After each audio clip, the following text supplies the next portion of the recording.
Salut à tous et bienvenue dans cette nouvelle vidéo. Bon, ça y est, j'ai été opéré. Le processus n'a pas été évident. Je devais rentrer à 14h30, mais ils m'ont demandé de venir pour 13h afin de leur passer toute la paperasse que j'ai dû remplir. Chose qui m'a vraiment gonflé. Ça m'a pris beaucoup de temps. Vous imaginez même pas à quel point je stressais en même temps que je remplissais la paperasse. C'est un truc de fou. Mais bon, c'est normal, quand on doit subir une intervention, c'est jamais agréable.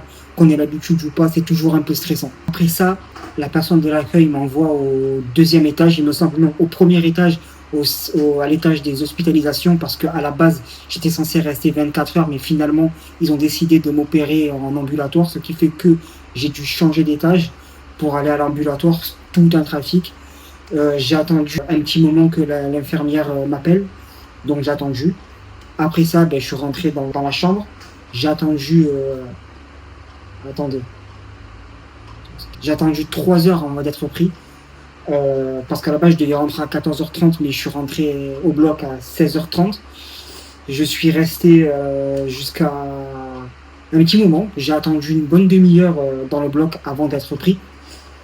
C'est encore plus stressant.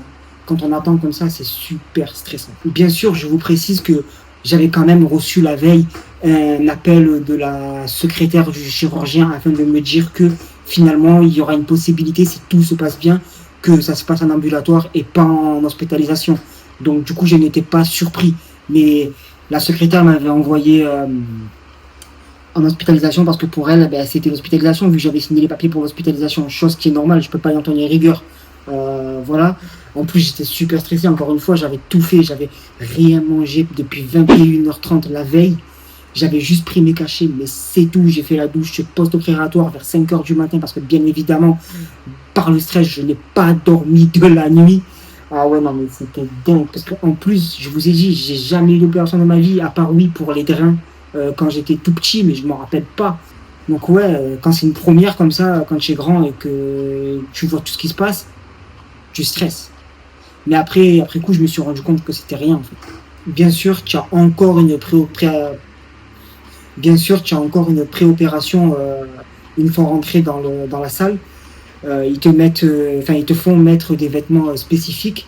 Tu n'as pas l'air con avec ça. Tu devrais essayer de te mettre comme ça lundi au bureau. J'avais une charlotte, j'avais des chaussures spécifiques. Ils sont venus me mettre une espèce de piqûre pour que je puisse justement, pour qu'ils puissent m'endormir après. D'ailleurs elle m'a défoncé parce que j'ai encore un peu la marque là, j'ai un bleu qui s'est créé, elle m'a défoncé l'infirmière, mais bon c'est pas grave à part ça. Oui voilà, le mot que je cherchais, la piqûre qu'elle m'a fait c'est le cathéter, voilà le cathéter pour que les anesthésistes puissent m'injecter le produit pour m'endormir.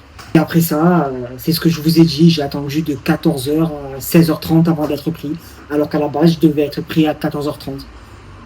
Mais c'est normal après, hein, ils peuvent pas tout prévoir.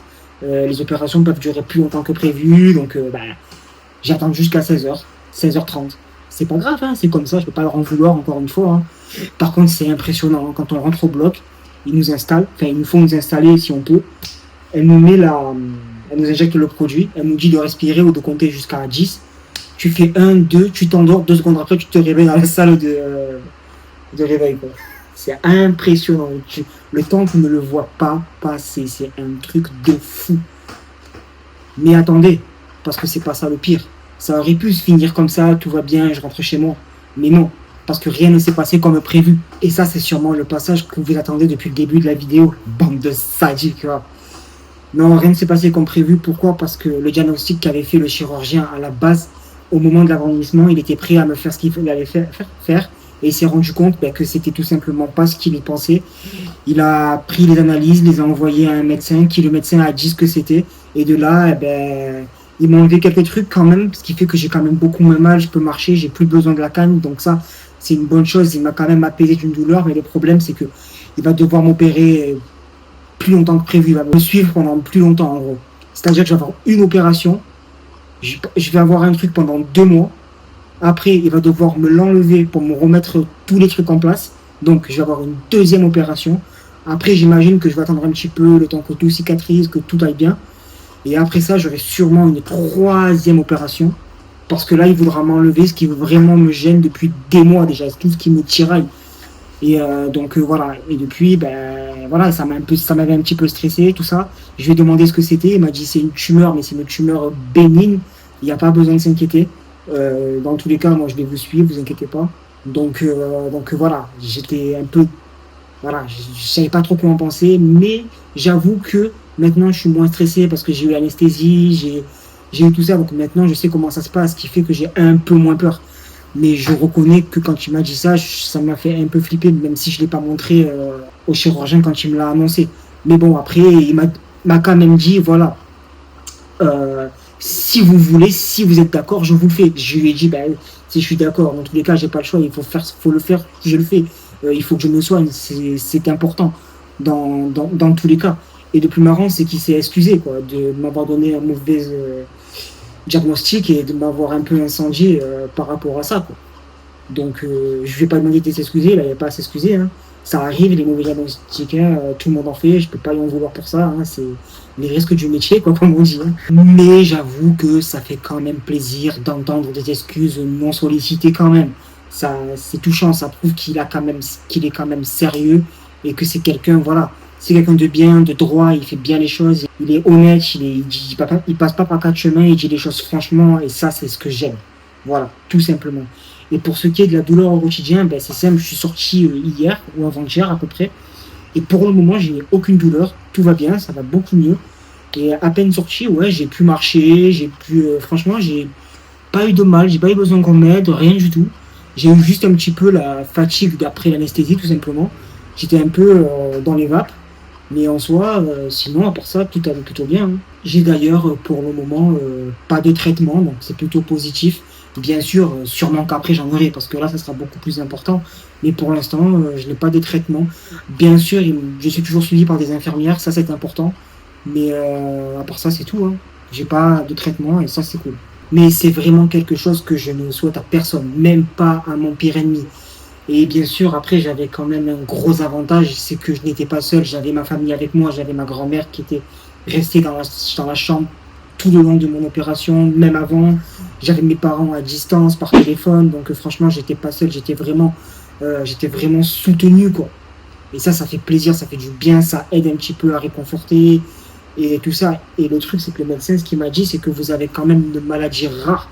C'est un truc qui arrive qu'aux femmes normalement. C'est quand même assez exceptionnel ce que vous avez. Ah, il vaut mieux en rire de toute façon. Le plus fou, c'est que quand je lui ai demandé, mais putain, comment j'ai pu attraper ça? Il m'a dit ça s'attrape pas. Ça s'attrape pas, monsieur. Ça, c'est dans les gènes, c'est en vous. Depuis tout le temps, c'est en vous. Tout simplement. C'est pas un truc qui s'attrape. Super. Non, mais je rigole, mais l'équipe médicale, franchement, elle était comme ça. Elle était au top, hein. Et d'ailleurs, c'est toujours eux qui me suivent et je suis content parce qu'ils sont vraiment nickel. Ils sont vraiment au top, encore une fois. Vous m'excuserez de ne pas tout vous dévoiler. Je vous explique le processus, je vous explique pourquoi tout ne s'est pas passé comme prévu.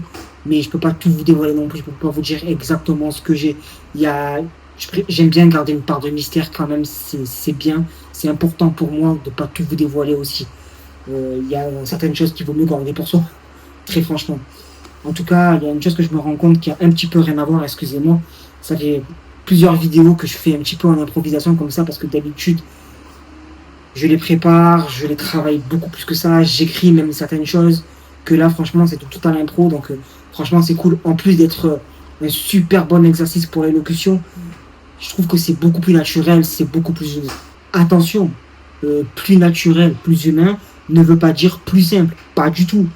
Ça reste quand même aussi compliqué parce qu'il y a aussi la partie montage qui là aussi est compliquée parce que il y a beaucoup de moments où j'enlève les moments où je bug, donc il faut que je cut ces moments-là, que je fasse des zooms pour rajouter de la dynamique à la vidéo, que je cherche les images qui concordent avec ce que je dis pour que ça fasse plus joli sur la vidéo. Non, il y a plein de paramètres qui font que c'est long, hein. Le montage vidéo peut me prendre 3 à 4 heures, hein. Déjà le tournage il peut me prendre plus d'une heure, plus de 2 heures même, hein. Même plus de 3 heures des fois, hein. Donc non, ça ne veut pas dire plus simple, attention, il faut remettre les choses au clair. Sans compter le travail de la miniature qui peut prendre plus de 2 heures. Et ça, la miniature, c'est très important pour attirer l'œil du viewer. Ah oui, je voulais préciser autre chose aussi. Tout à l'heure, je vous ai dit que je n'ai pas eu de douleur après l'opération, que j'ai pu marcher, tout ça. Que même là, maintenant, à l'heure actuelle, j'ai pas de douleur. Franchement, j'ai de la chance où la douleur, elle est très minime. Mais après, il faut savoir que pas tout le monde résiste de la même manière à la douleur. On n'a pas tous la même résistance. Moi, j'ai une extrême résistance à la douleur. C'est-à-dire qu'avec cette douleur, j'ai résisté 3 mois, j'allais travailler avec. Et pourtant, je travaille dans un drive. Et un drive, tu es toujours en mouvement, tout en train de soulever des trucs. Et moi, avec ce que j'avais, c'était pas du tout recommandé. Même ça a empiré mon cas. Et je continuais à travailler malgré la douleur. Donc, j'ai une grande résistance à la douleur. Ce qui fait que ce qui m'a fait, ça m'a juste soulagé. C'est pour ça que je vous ai dit que j'ai pas eu de douleur. Voilà, et que j'en ai toujours pas maintenant, parce que ça m'a beaucoup apaisé. Voilà. Mais on n'a pas tous la même résistance, bien entendu, je le conçois. Et ça, je tenais aussi à vous le préciser. Là, tout à l'heure, comme je dois avoir encore une opération le 11 août, tout à l'heure, j'ai fini de remplir, il n'y a pas longtemps, juste avant de tourner la vidéo, de remplir toute la nouvelle paperasse sans encore les mêmes choses pour la nouvelle opération. J'en ai marre de ces paperasses, franchement, j'arrête pas. Ça fait, attendez, ça fait plus d'1 mois que je fais que des paperasses, franchement. J'en peux plus, j'en ai marre. J'en ai vraiment marre. Il n'y a rien de pire que faire de la paperasse. C'est dingue. Et le plus dur, honnêtement, je pense que vraiment le plus dur, c'est que je pensais en avoir terminé après cette opération. Et non, finalement, je me rends compte que c'est comme on m'a dit que c'est pire, qu'il fallait que je refasse d'autres opérations. Je me dis, mais merde, quand c'est que je vais en finir avec ça, quoi, j'en ai marre. Et ça, c'est vraiment dur. C'est l'attente qui me gonfle. J'en ai marre. Je veux en finir. Je l'ai dit au début, je crois, de la vidéo, mais ça, je le répète. Il n'y a rien de pire que ça. Il n'y a rien de pire que ça. Et bien sûr, attention, j'ai quand même gardé pas mal de moments mémorables. Comme par exemple la secrétaire qui me dit Monsieur, n'en faites pas une habitude de venir ici souvent et de remplir toutes les paperasses. J'ai rigolé, j'avais envie de lui dire mais dans tous les cas, madame, je vous rassure, j'ai pas l'intention d'en faire une habitude. Ça me gonfle. Mais je n'ai pas le choix, je dois subir plusieurs opérations. Ça, c'est assez mémorable. Parce qu'elle se moquait un peu de moi pour rigoler, c'est sympa. Par exemple, ma grand-mère, qui est adorable, je l'adore, je la garde.